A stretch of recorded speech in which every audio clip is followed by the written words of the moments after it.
Hi, I'm Christine, your pediatric feeding expert, and I'm here to talk about the best utensils to put on your baby registry, when to use what, and why I'm suggesting these things or actually telling you not to try these things. So I always get started first with what not to do first. So these Munchkin spoons are super popular, and there's nothing really inherently wrong with them. It does have a deep bowl, so it's sometimes hard for babies to actually strip the spoon. And by stripping the spoon, I mean that when you put the spoon in their mouth, they use their lips to kind of hug the spoon, take everything they need off of it. And the spoon should be essentially clean, clear of food by the time it's out of the baby's mouth. Now, what I see happen a lot with these spoons is parents, well, first of all, this spoon is for the parents. It's not really for baby to hold because it's just too long of a spoon. But so what I would suggest is a shorter spoon. So I'll show you that in a minute. But what I see parents doing with this type of a spoon, because that bowl is actually like a little deep. So the bowl of the spoon, right, instead of it being flat, it actually dips in. So you can kind of see that here where the bowl dips in.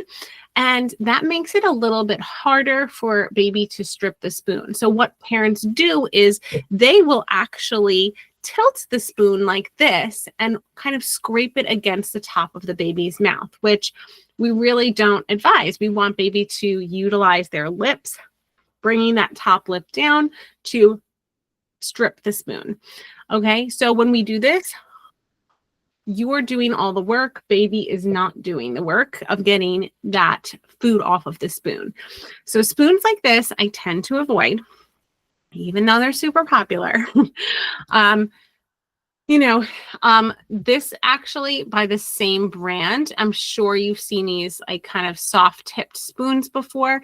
These actually are a little bit better because they have a flatter bowl. So you don't see, let's see if they have a picture here, but it is a little bit easier for baby to take the food off of the spoon with this type of spoon. But again, this is a parent spoon. It's not really to give the baby. And the only real reason I would say a lot of parents would need something like this is, to me, they're doing like an oatmeal type of a thing, right? That might be, or like a hot soup. So I like that there is that safety feature of this spoon. But otherwise, for the most part, you're usually giving baby, room temperature food that's not hot. And we do want babies to, be able to self-feed as much as possible. So I'm going to show you some spoons now that are a little bit more helpful for that self-feeding. So these spoons are great, perfect self-feeding first spoons. So these are always spoons we recommend. They have a cutout here, and that is to kind of gather that puree in the middle so that it kind of like clings to the spoon. Okay, this one is closed. They both have some texture to them, but you'll see the size is perfect for baby to start self-feeding. So of course, we have to teach them how to do it. You can see here that the food kind of clings to the middle. It does make it easier to get the food into their mouth. They don't have to. It's more of a thing where they can just kind of dip it in and then put it to their mouth, which is going to be the first step for them when they're learning to eat. They're not going to know how to scoop right away. So this flat spoon is absolutely perfect for babies' first foods. And they do come in a variety of colors as well. And I always say, there's, you don't have to, if you're still going to be feeding them, you don't have to, you can use this spoon to feed them. You don't need the longer spoon. So I feel like buying spoons that are that longer handle aren't really helpful. Like I would just use this spoon. So even if you were going to feed them yourself, you can still use the shorter spoon to do it. So instead of getting a ton of different spoons, this is the ones that we really start with. Okay. And then when baby starts learning to scoop, I go to something more like this, where it is a little bit of a deeper bowl. This handle makes it really easy for baby to hold on to it. I'm trying to see, usually I use, there's different, I like the B one, but any of these sort of shapes where there's, it's sort of like a built up backing to the spoon. I really love those. My son did really, really well with this type of spoon set. It usually comes in a little box to keep it in. Things like this that bend, you would really only maybe need that if, baby had some sort of issues. Sometimes we need a special spoon that can bend. Otherwise, you really don't need bendable spoons.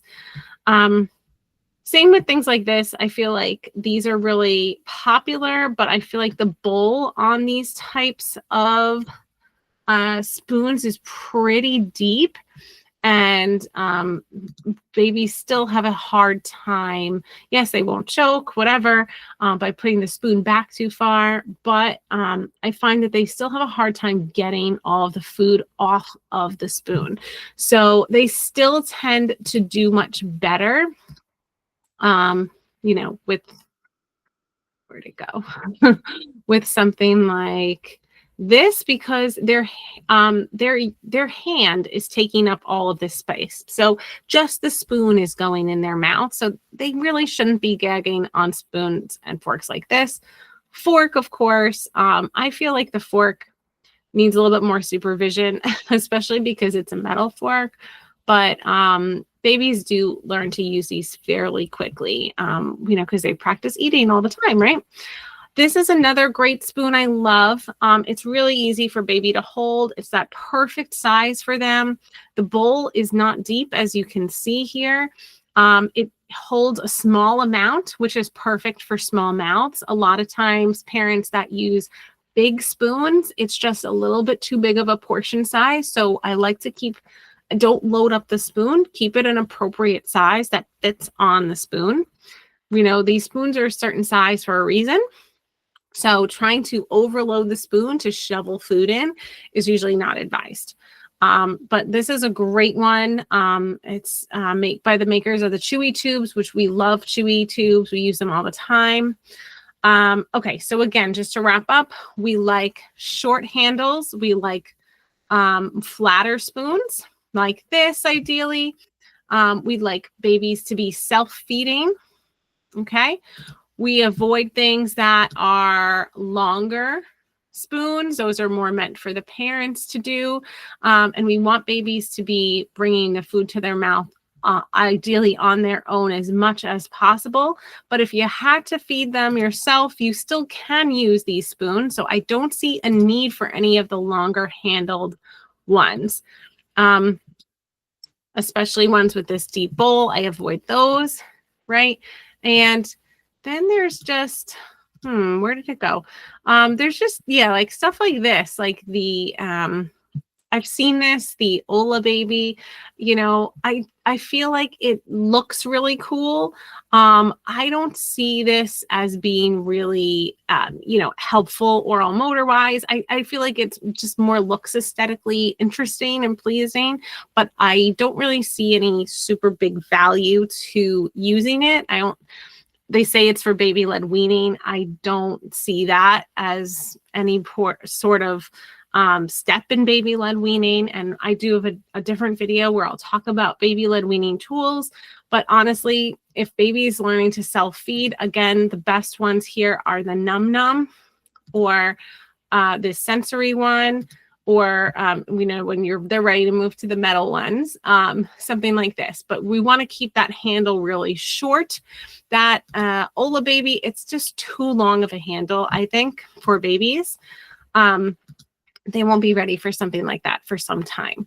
So if you're going to put stuff on your registry, the sensory spoon, the any sort of baby fork and spoon set, there's a lot of sort of off random brands here, but it doesn't really matter as long as it has this general shape. It works. We had like the B one. And the bee was a great shape because it was just nice. And yeah, see, it's cute, but I would avoid this one.